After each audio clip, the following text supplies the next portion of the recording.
Rory McIlroy makes waves for the future of golf. Have we seen a U-turn when it comes to the Irishman's stance on the PIF and, of course, Live Golf? We will dive deep into that interview here on Golf Lovers United. And as we're recording this on Monday, the 8th of January, we have had some breaking news as well regarding one Tiger Woods and a long-term partnership. It's going to be a lot of fun to talk about this. This is, of course, Golf Lovers United, where we discuss golf the fairway. I'm Mark at Golf Dad UK. I'm joined, as always, by Jay and Ben at Pro Golf Critic and at Golf Lover UK. And it's an interesting one because we've not been together for quite a while. Jay did a wonderful deep dive last week, which I know everyone enjoyed listening to. And it, like I said when I introed the episode last week, it's sure to make waves. It's sure to be contentious in certain circles, whether you love it, hate it, whether you've got ideas that support it or that go against it. That is what this is all about. You can't discuss anything the fairway without breaking some eggs. Now, I'm going to bring the guys on in just a second, but before I do that, the brand is just growing. I just want to thank everyone out there for supporting us. The Twitter feed's growing, the Instagram's growing, and importantly, our brand ambassadors and our fan zone is growing as well. If you want to get involved, if you want to support us, if you want to get involved and have your name in each and every one of our show notes, if you want to have yourself featured in an episode via something like a listener question, you can do so at glugc.com/support and tell your friends. They can check us out on YouTube and they can check us out in their podcast app of choice. Now, Jay and Ben, we're going to skip the Happy New Year's. We're going to go to the Happy New Rorys. Jay, big week for Rory. He came out on Stick to Football with Gary Neville, Jamie Carragher, Ian Wright and Roy Keane, who to you, I'm sure, are absolute bloody strangers. Or, are you a soccer guy? Are you a soccer guy? No, not at all. It was a great podcast, though. I really enjoyed the interview. It was really, I think one of the things that I've noticed, and I can speak from experience here, is sometimes when you get around some of your sporting sort of icons, like I've had the fortunate opportunity to sort of be around some really big names in sport, and it's very hard for you to BS them. Like you're just kind of on your P's and Q's the whole time. And I feel like that's what happened with Rory too. But I think it was a really good interview. I think that he owned a lot of his stuff that he's sort of been talking about for a while. You know, he admitted that a lot of positive things about Liv. I think he had admitted the various meetings that he had with Yasser, which was, I've been saying it from the beginning, I thought that was critical to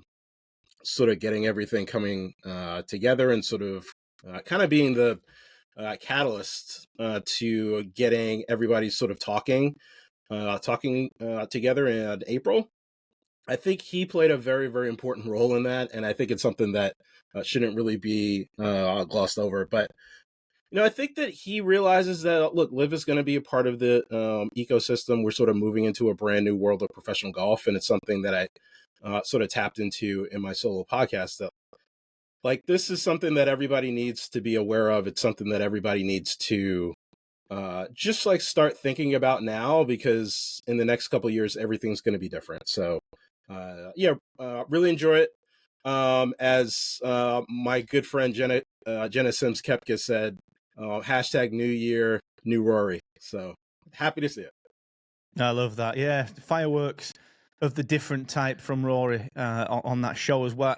I'm just going to pick up on that point about you can't BS people at that level, because I'm a big fan of Rory, and I even when he was against Liv, like I was a fan of that as well, because I would rather he was like that and saying what he thought than just glossing over and being just a yes man. Whether that was directed behind the scenes by whomever else, we won't know that for years to come. We genuinely won't. And I think, personally, I feel that Rory has always had his heart on his sleeve. It's why he blows up at tournaments. It's why he's so passionate in the Ryder Cup. It's why, frankly, if we were all sat in a room with him, he would probably run rings round us when it comes to the industry of golf for the most part, because he lives it. He's in it. It's his job. He's a professional golfer, and he knows things that we will never know because he's out there on tour and he's living it. He's living it.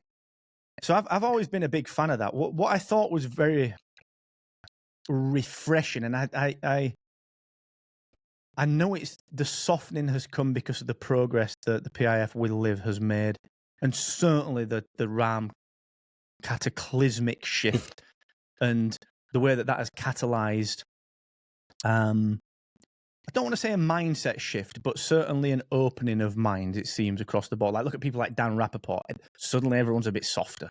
And what I think is really interesting is that because he was sat around with a lot of very high-level professional athletes in a forum where he didn't need to give a news soundbite, but he knew it was going to get out there. It just felt like the atmosphere. It wasn't a press conference. It wasn't someone asking him just about Live. It was a show that was much, much more relaxed. Now, the reason I say all that is heart on the sleeve all the time with Rory for me. But it felt like that was Rory. You know, it felt like that was the Rory that we knew. And it just, didn't it feel refreshing, you know? Absolutely. Yeah. I think the thing is, and we will never know, but just because you say something with conviction doesn't mean you should sometimes say it. It's sometimes better to be thoughtful than to open your mouth and prove it. Now, I'm a big Rory fan. For him to do such a big 180 means he probably got it wrong the first time and didn't think about it effectively and took poor advice or poor counsel.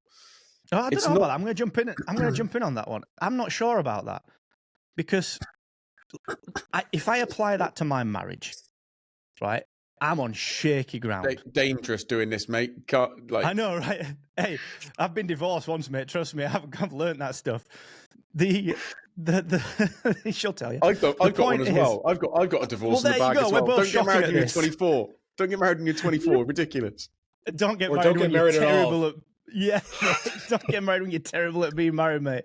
But the point is, if I took this to my wife now, she and said, you know, if I basically didn't have balanced humility, it wouldn't show the growth to her that she'd need to respect me moving forward. So I think it's a good thing, and I don't think it's necessarily personal. I don't feel it's necessarily something to bash him about. You know, if he got it wrong, he got it wrong. But he actually did. He was humble. There's getting it wrong, Mark, and then there's standing on stage going, "I hate Live. I hate Live." Yeah, but that's all right. That's his job, though, isn't it? No, it isn't his job. I don't know about that. Isn't his job.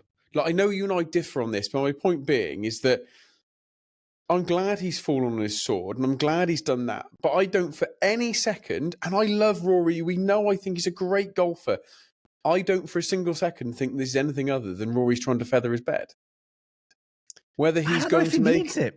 I don't know if he needs it. Like, I wouldn't. He loves Mark. He loves money. Who doesn't love money? He wants more money. He's got enough, man. What? No. Who are we to say who's, in the famous words of Chris Carter, who Jay will know because you don't know who Chris Carter is. In the famous words of Chris Carter, take my money out of your mouth. We shouldn't ever say that someone's got enough money. The American listeners are loving that. We've had Roy Keane and Chris Carter, two very loud, opinionated sports pundits who are former fantastic sportsmen. Now, I just think that he you know that we get certain information. There is no way that Rory in the last 7 to 10 days hasn't had a discussion with PIF, hasn't discussed different types of offers, and hasn't discussed different options. There is no way that hasn't happened. And there is no way with the noise that we're getting, and I've shared with Jay and I've shared with a couple other people, the conversations around him possibly leaving and it being timed around the Masters. I saw that. Yeah. It's just, for me, it's not a case of he's done it because I think it's great to fall on his sword, but I think he's also fallen on his sword because it's opportunistic, because he knows there's a deal coming or he knows something else is coming. So if he can get out in front of it now, get out in front of it now. Yeah, but what's the difference between jump in yet? But that's the thing. This is the thing that I think is, this is where the support of Liv and the people that went early it seems to be clouding the opinion of those that didn't go early. So what I mean is, Phil was opportunistic, Ram was opportunistic, Brooks, Bryson, they were all opportunistic. There's nothing wrong with that. Poulter, opportunistic. How many of those said they weren't going to live? All right. What's the difference with Rory, apart from the fact that he was more confidently vocal, and some people are just like that? What's the difference? The difference is really simple. You didn't get Ian, Bryson, Brooks, Phil trying to whip up a storm about other people's actions and what other people were doing. That is the difference. You didn't have anyone else, any of those people we've mentioned or anyone else going on TV and saying they won't be missed at the Ryder Cup. And then 2 months later, when John gets signed to Live, going, we must change the rules. Categorically, yeah, I love but he's Rory. a different player, mate. Come on, he's a different player now. That's the difference. That's the difference. There's never a wrong time to do the right thing.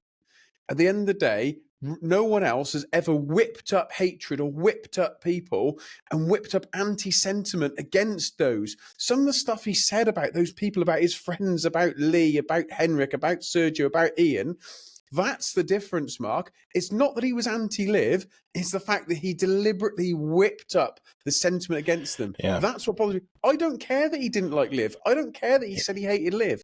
None of that bothers me. What bothers me, Mark, and I'd never do it to my friends because loyalty matters to me, is I would never whip that crap up against them. And that's what bothered me. That's what made me go from going, I love Rory, I think he's fantastic, to going, mate, that's not how you treat your friends. You don't have to like it, but you don't have to whip up other people. That's the difference. Yeah, it's a good point. And I feel like that's where the PGA Tour influence really came across, with Rory being the sort of front man and sort of spokesperson of all this. Like, he wanted to get some of those messages out because he felt like there was some really good nuggets in this podcast that I wrote down because I was like, just kind of putting my investigative hat on. He said some really interesting things that I think sort of opens a particular door to the future. I think he mentioned something about specifically John Rahm, that he was making a quote unquote smart business move. Now, we know Rory is a very astute businessman, and I don't think that that should be glossed over at all. Like, that's like, oh, if he sees someone else making a smart business move, then it's like, well, what does that mean about you? Is this something you're considering? I think that was 100% a smoking gun there, and it's something that, like, in the media, it hasn't really been sort of aggregated. Some of the other stuff has been, which has been really interesting, because I actually just heard on the No Laying Up podcast how they're basically pretending like Rory isn't flip-flopping on his opinion here. And it's like, have they totally forgotten how he basically said he would rather retire than play live golf? And now it totally seemed like he was opening the door to potentially play on live at some point in the future, because he just sounded. He said he'd play on it if it was an IPL. Yeah. I can see myself playing on it and being part of it if it was an IPL style event. Yes, like, that is those words versus I would rather retire. I don't mind him changing his mind on any of that. I don't mind that. It's just the attacking of friends and people I've been to battle with. Okay, he's not been to war and bled, but they played in the Ryder Cup together. They toured around the world together. It was that, Mark, that bothered me. That's the difference. And like, in the short time that we've become friends, I just wouldn't do that to you two. Like, I just don't know how some things don't need to be said. Like, that's the bit that bothered me. Yeah. The lack of locker room loyalty is what really pissed me off. That's the truth of it. And he's got a lot to make up on that. Sorry to jump in. Let me ask you on this one. Hindsight is 2020. What would you rather he'd done, but with the caveat that whatever he did do would still not have supported Liv? Exactly what he's just done. Exactly what he's just done. I don't like Liv. It's not for me. I don't want to play on it. yeah, I don't want to play on it. It's not for me. Can't stand it. But I understand that I've got a lot more. Look, he was worth nearly 75, 80 million 7-8 years ago. And that Sean guy that looks after him, his business manager, whatever, put all those investments in place, all that stuff. It's all very well known. Like, it's all well known stuff. He knows he had so much more money. The line, I didn't think about how people haven't got the money that Tiger and I've got. He should have said, if people want to go, they want to go. It's not for me. I don't support it. I don't want to be a part of it. But if people want to go, I understand they've got to do what's best for their family. And if that's what they think is best, that thing is best. You talk to some of the live guys at the minute, and they are able to spend time with their family like they've never spent before. Like, that's also something that's really important. Criticize 100%. live, criticize what you want, but don't slag off your friends. Yes. And I think this is where, look, it's been made abundantly clear to me that Rory has been very, very well paid to be the spokesman, the frontman for the PGA Tour. And I've been saying this for a full year, that he's been clearly had these talking points. He's clearly had these like scripted things in pressers that I know he's been coached to say these things. I don't know it for sure, but like, again, putting the investigator hat on, it's like, it's very clear that he was like told to say certain things because they just seem so contradictory to some of his other statements. And like, when you see someone that like has this like angel and devil on their shoulder, and like week to week it's like flip-flopping, that's 100% what's going on. I think that he was paid under the table to say certain things. I know he's got like a ton of money that's gone to his foundation and stuff directly from the PGA Tour. If you look at all of his sponsors, like, they're very tied into the PGA Tour.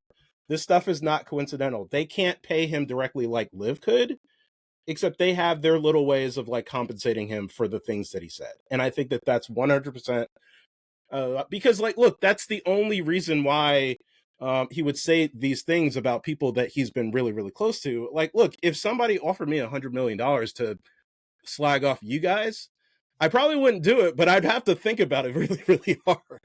So it's something that like, I think people should keep that in mind, that like, look, Rory has been under the influence of very influential people. I think that he's been very well compensated for what's going on. And I think Rory in the end is going to do what's best for Rory. Yeah, I think that's the main thing, isn't it? That he does what's best for Rory. I think everyone's softened. I do. I think everyone's softened. I think I think the John Rahm thing and Rory doing this on the Stick to Football show, I think it softened everyone. I've seen you guys soften. You guys are softer now. And it's not a bad thing. And it's not that's not to say that principles or integrity is different. But you guys are, to use, it's probably best not to use political terms, but you're more central than it felt like you were on episode 1 and 2, which is certainly not it's a journey. We're all on a journey. We've seen it with Dan Rappaport. We've seen it, no laying up guy. We've even seen it with like some of the not lower level, but certainly not the top tier Twitter accounts. Everyone's just a little bit closer together. Everyone's almost within touching distance, which I think is interesting. So fascinating to see what comes. Now, we are going to switch gears a little bit because we're a little short on time. I want to say one thing, Mark, before we switch. Just one thing. You're killing my ad breaks, Ben. You're killing my ad breaks. You're killing my ad breaks. I'm going to leave this in. I'm leaving it in. 30 seconds. Let me kill it for 30 seconds. Is Rory actually doing his other friends a favour, knowing a deal is coming? Has his softening and green lighting of players to go going to allow people like Lowry, Fleetwood, Billy Horschel, Ricky Fowler, whoever it might be, but Lowry and Fleetwood come more to mind, to now go and get some live money because he knows something's coming? I wonder if he's trying to help his mates out in that regard as well. That's something interesting to look at as well. Yeah, that's a great point, actually, mate. When you know the flood's coming, you build the boat. That's an interesting perspective, mate. Yeah, that I'd never considered. So yeah, we'll keep eyes on that one.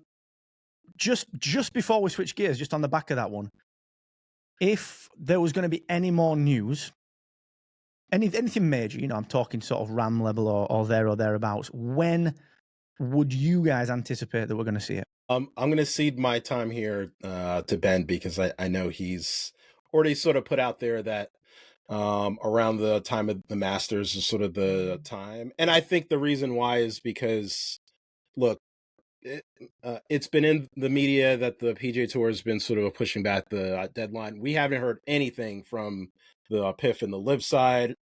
I'm pretty sure we're going to continue to not hear anything from them because That's not true. That's not true. Oh, Because in okay. Greg Norman's State of the Union address, he actually addressed a couple of those bits, but very, very gently on behalf of Liv's intention. I don't think you'd have said some of those bits about, yes, more players are coming. Yes, we're looking to integrate, without the knowledge that that's what was trying to be done.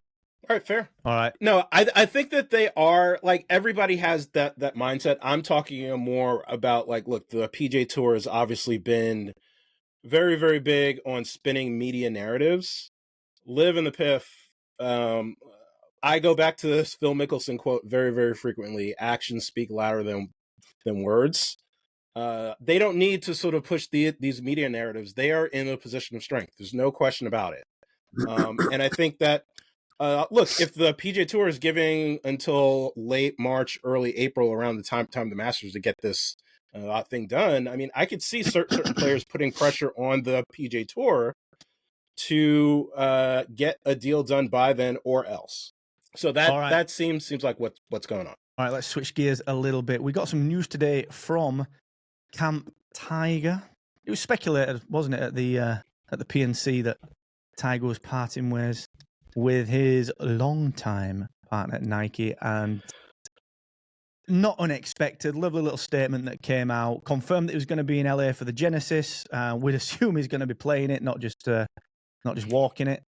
But Ben, you got some thoughts on this, and Jay, I know you've got some thoughts as well. You're pointing to your logo there, so whichever you guys want to dive in first. Nike, golf. What are we saying? Is there a future there? I think there is, if they want it.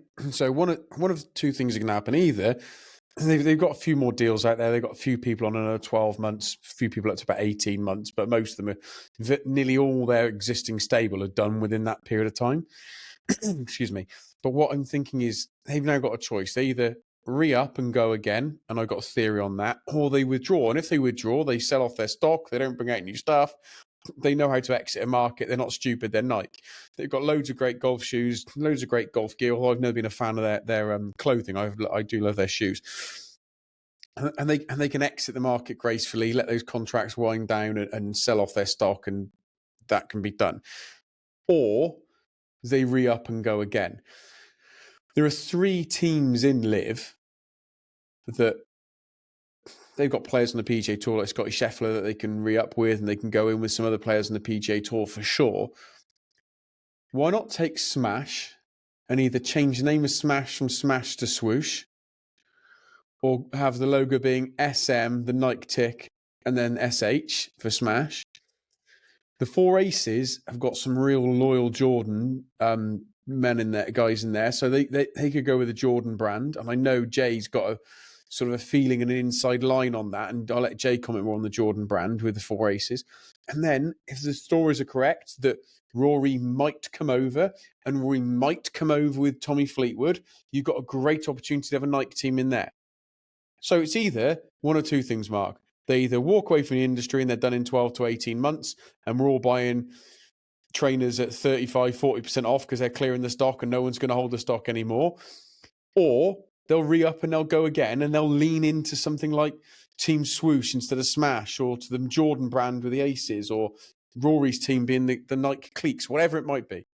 But it's not going to be anything in the middle, because anything in the middle doesn't make business sense. Go again or shut up shop. It's only one or two options. Yep. Yeah, I agree with the sentiment of not going in the middle, but they are definitely not doing Team Swoosh. That's my prediction for 2025 and beyond. Jay, I don't think they will. They were not doing Team Swoosh. No, they won't. Yeah. No, we'll have to see. We'll have to see. I did want to touch on. Yeah, I did want to touch on Tiger again. Look, I've been tipped off very early on that Tiger. I've been tweeting about this for like a month, that Tiger and Nike. And look, I started playing golf around the time Tiger and Nike golf started to sort of elevate. So it's near and dear to my heart. Like, I have purchased Nike golf gear pretty much every year for the last 25 plus years. Like that's just how it's been. That being said, I have heard that Tiger is going to double down with TaylorMade.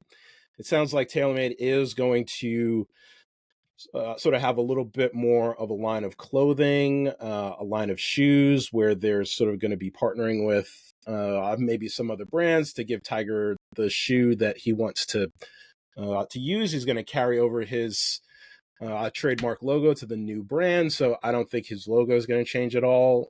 Hopefully not, because I think it's a really iconic logo, and it would be a shame for that to sort of go away. I don't think that it will, though. It's pretty clear it's going to stick around.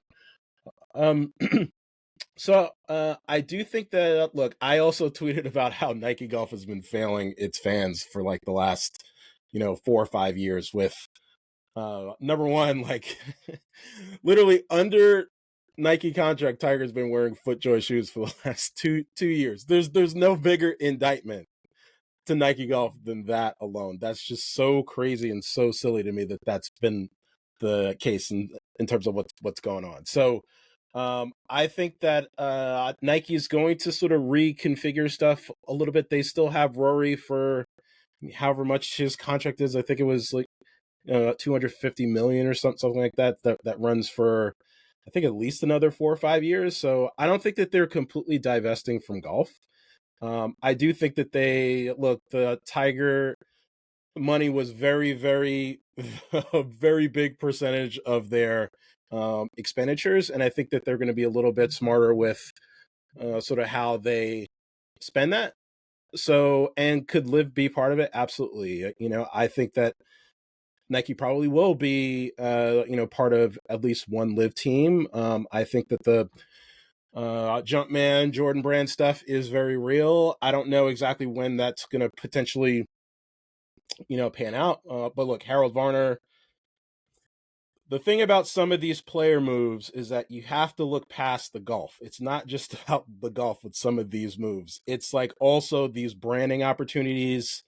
And that's what makes this so cool and so interesting. And I wish that I could explain that to more people, is that, look, the thing that's appealing about this Live sort of team model is not just the actual golf. It's all the other cool business stuff that's going on around it.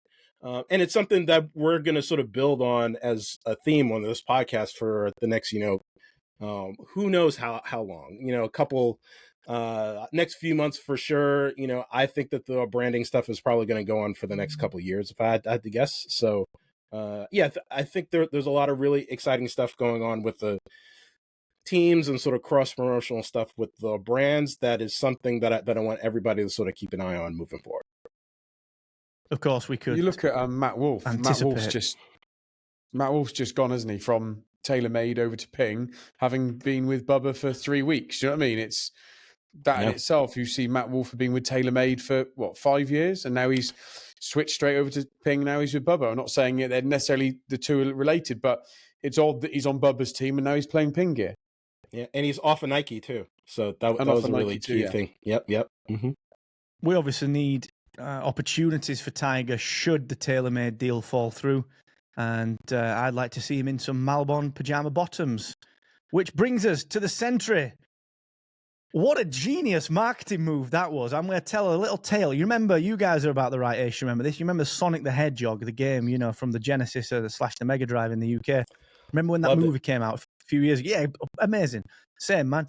When the movie came out, the first trailer, Sonic was totally different. Looked a right mess. Did not look like Sonic, and the geeks like us went crazy. What a genius marketing move. They fixed it in like 4 seconds. Oh, look. It just so happens that we had another version that looks exactly as you wanted him. The marketing was genius. Malbon have pulled a blinder. They've done the same thing. Stick him in some pajamas and watch Instagram blow up. Oh, my word.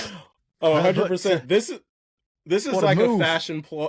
Oh, this is a fashion ploy. This is Mrs. Pro Golf Critic is really big. She went to fashion school. She's really big on sort of trends and stuff like that. This is something people are not aware of. Like, that's how this is like guerrilla marketing. Like, you put something out there it's going to get people to talk about it. And then later on down the line, you start releasing things that are like, because people are looking on the website now and they're like, maybe those pajama bottoms are not what I'm looking for. But that hat looks kind of cool. Oh, those shoes are kind of interesting. Oh, they have other pants that are more in line with what I would actually wear. So genius stuff from Malbon, and I think that they've got a lot of interesting stuff planned over the next year or two that people need to be on the lookout for. They're based here in California. They're sort of LA. They have a store down in LA that I've been to. Shout out to all the people there, and I think it's going to be really interesting to see how that plays out the next year. Love it. I just want to spend a couple of minutes, again, conscious of time this week, but a couple of minutes on the Sentry. Very, very low scoring. I know there's contention around whether that's good, whether it's easy, whether it's whether it should be like that. Is it a stale contest? I'm not going to lie. Every now and again, I like to see low scoring. Like, you just want a pro golfer to sometimes rip something up. So I actually don't mind that. It's actually, I prefer that to the, well, let me put it this way. I would rather an easy course that was, getting hammered and we see something touching, 30 under, than a nondescript event that I didn't want to watch. You know what I mean? So I sort of see both sides of this coin. But I didn't tune in as much as I normally would, guys. I have to admit, it wasn't a strong field, really. It was strong enough, I guess, but it was, I wasn't there for it, I have to admit. Time difference doesn't help for us either. No, in it Hawaii. doesn't. But you say it wasn't a strong field. It had 4, 5, 6 of the top 10, and 7 in the top 10 in the world. Yeah, true. So, true. Okay, actually, let's spend 1 minute on that. It didn't feel strong though. Is it really the top 10 though? Is it really the no? Like that's okay. No, don't start on that. Okay, we don't believe in OWGR. 1 minute, yeah. 1 minute. Shout out to JC on John Conrad on Twitter in his alternate world rankings, which are actually legitimate. I think it didn't feel big. I think there's so much going on that this golf almost felt around the edges. I think it's almost like people are waiting for the sword of Damocles is across the top of the PGA Tour. You're waiting for another player to go and another player to go, and I think almost there's that concern of, oh, so-and-so's pulled out the Sony, so-and-so's pulled out the Farmers. Does that mean they're going? And I think just eyes are so much on that. I actually think that the best thing for the PGA Tour will be when the live season starts and the live teams are named, so people can take a breath and kind of go, well, hopefully now that means no one else is going. I think that will really help the PGA Tour. Look, as an event, it was very low scoring. Was it too low scoring? Who knows? Great to see Chris Kirk, who has had his own issues and battled them and come back brilliantly. And I think hopefully we can put to bed saying, hasn't Chris Kirk battled back? Because he won an event back into last year. But it's worth mentioning that Chris did hit the bottom, and he's back playing to shoot 29 under and beat Jordan Spieth, Morikawa, Scheffler, Day, Schauffele, Cantlay, who were all 3, 4, 5 shots behind him. Look, I think it was fantastic. And Rookie of the Year, Eric Cole, with a fantastic finish in quite a stacked field to finish tied 14th on 22. Can I ask you a question, Mark? Where are you on Tyrrell Hatton's outbursts? Are they too much, too often, too profane? Or are they just entertaining? I'm a swearer. I swear a lot. Sign of intelligence said no one. And it's one of those weird things for me. Too often, I'm like, oh, come on, Tyrrell. Like, too often, it's a bit boring. But, because it almost becomes the norm. But, in context, when it's like that, when it's something relatable that we can all relate to, I think it's that thing that we've all forgotten over the last couple of years because of everything that's been going on and everything that, this sort of even relates to rollback. Like, the second that you can relate to go, you, the second that it's fine. So I think, I don't know, I like Tyrrell, and I think he's a bit of an underrated player. And can I say something weird? I think live, I'm all right with it. I think live it's fine. It doesn't age well. So no, when I'm watching it That's live, a good point.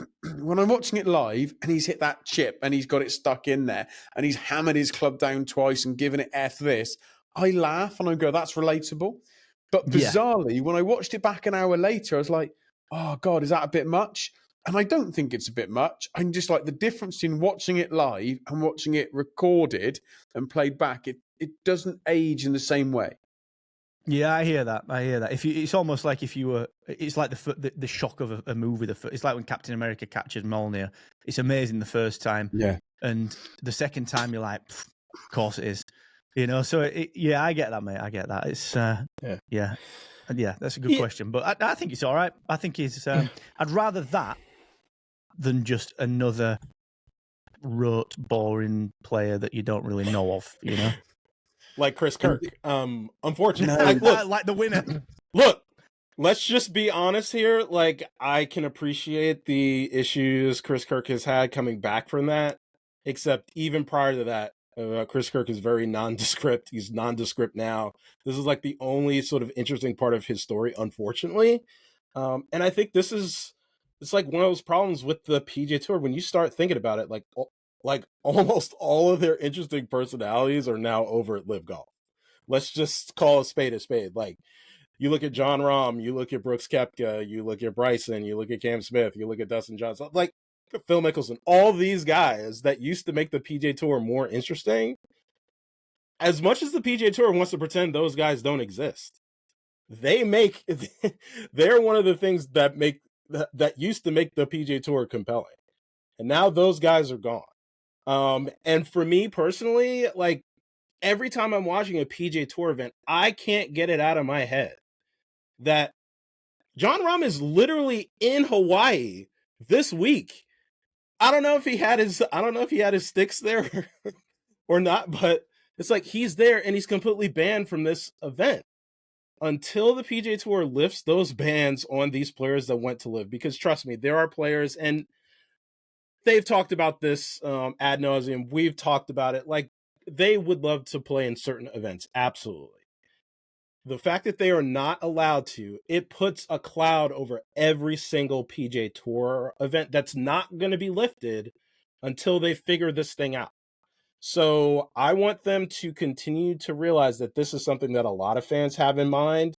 It's part of the reason why people are so negative about this particular event. And look, I love Kapalua. It's one of my favorite places on earth. I love watching golf there. I watched as much of it as I could over the weekend, except the whole time I'm thinking the two defending champions of this event, John Rahm and Cam Smith, are not there and they're not allowed to play in it. And I would love to see them play in this event. Yeah, and that's the big thing that I'm hoping will, and I think everyone is.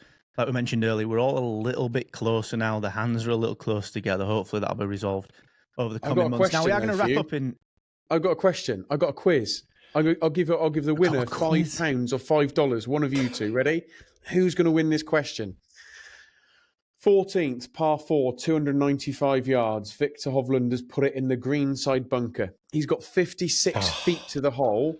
How far did he hit his bunker shot? 56 feet to the hole. I know this because I was watching. I don't know the exact distance, but 68 yards. Yeah, he was 68 yards. He was so far over the green. It was crazy. I was going to go for 100. Oh my God. It could be 100. I've been there. 68 to the boundary fence, and the boundary fence is where they finish the measurement. Yeah, right. I would have continued through the car park and just gone, just left. That would have been me, but I'm not Vic. I don't have his skill. Now we are going to wrap up on that gambling angle, but we do have one very quick question from one Tom Wright. Ben, you asked for a listener question and you got one in from Tom. So let's spend 2 minutes on this one because, Jay, I think this is one you're going to want to pick up, my man. Yeah, Tom wanted to. Just a question was, who's going to go next? There are 4 or 5 spaces. We've heard Greg say there are 7, 8 people. Maybe more now with the Rory green light, as I'm calling it. So we could be looking at 10, 12, 11, 12 people for 4 or 5 spots. Who do we think is the next to go? Do we have a strong feeling on one person going? Go for you, Mark, before Jay with his inside info goes. Who do you think will go, Mark? Chris Kirk. No, just joking. I don't think it's someone like a Victor. I don't think it's anyone like that or a Scotty or anyone like that. My money is on the tier of someone like a Jason Day or a Ricky Fowler, and I think that's that's probably before someone like a Fleetwood or a someone else. But I actually don't think we're going to see that much big name movement for the next 10 weeks or so. Fair. Look, this is one topic that I feel like we've covered this at length for the last few months. I'm kind of over it to a certain extent because look, I know that there is more PGA Tour players and DP World Tour players that are on the way to live, and I wish that they would just sort of get this out of the way, just so that we could move on with our with our lives at this point. I know that there's more players coming. I'm not going to name any names. But one of those names that you mentioned, Mark, like he's probably going. So there's there's a lot of stuff sort of going on. People have asked me when this is going to probably be resolved. I think it's going to be late January. It's going to be right after the Dubai Desert Classic. I think that's when a couple of these guys are going to announce. It seems like coming up this week. Liv is doing a lot of promotional team stuff with the captains. So, except they don't need to have all the players to sort of have these photo shoots and such. So, I think give it another couple weeks, 2 to 3 weeks. I think we're going to have some announcements about sort of finalizing some of these rosters, and we could all move on with our lives. Hopefully, the merger gets pushed through, and we'll be able to figure out this sort of global series that I dove into on my last podcast. I think for me that we've covered a lot of names, and I've been very open that I think that you could easily see the likes of Lowry and Fleetwood go.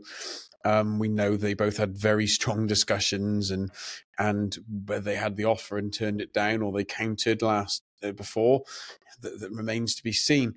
But we know that discussions were had. I would be amazed if Adam Scott isn't on the Rippers.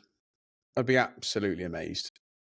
I just think that there's a strong relationship with Greg. There's a strong relationship with Cam Smith. The Rippers need another player. To me, I'd be amazed if he wasn't on the Rippers. He's a bit of a talisman as well for that one. He's at the right stage of his career to want to do something to make a bit of extra bank. Again, he doesn't need the money, but it is what it is. And Adam Scott certainly, it feels I don't want to say level because it feels condescending towards someone that's excelled, but it feels like he's at the stage where it would be a good fit for everyone. So we shall see on that one. Now, we are going to stick a pin in it. It's been a fun episode, this one. Really enjoyed it. It's great to be back. Jay, thanks for last week. It's been a fantastic listen. It's been very, very interesting to look at all sides of it and to see where things are. Thank you to all of our GLU GC Fan Zone members. Always a pleasure to see that support coming in. Thank you so much. This is growing so nicely, and it's doing so well. So we appreciate you. If you want to join up, if you want to tell your friends that they can support the show as well, glugc.com/support. Jay, I'll see you next week, my friend. Have a good one.